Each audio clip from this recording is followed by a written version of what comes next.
Okay, Asma, I'm going to ask question regarding health. So, how can we live a healthy lifestyle?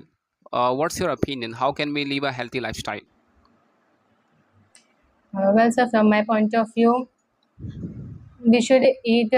We should not eat junk foods because of junk food.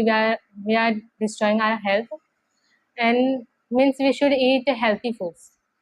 And the second thing that we should do exercise on daily basis. And thirdly, we should go to gym.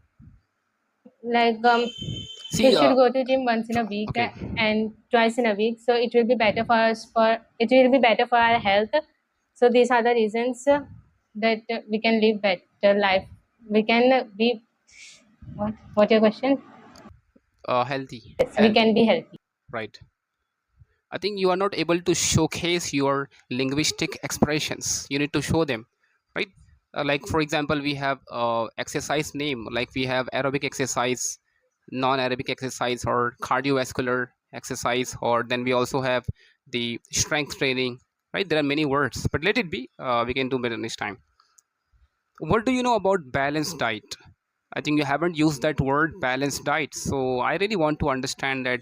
What do you understand? Don't worry about books, what the books say, articles, magazines, or what do you personally think about this balanced diet? Well, sir, I personally believe that means from this word that have understood that the diet should be balanced in whatever diet we are doing. It should be balanced. Is it right? That I understood. Whatever diet we get, it should be balanced. Okay. Because I'm not sure about it. I don't know that much about it. You have repeated my question. Okay.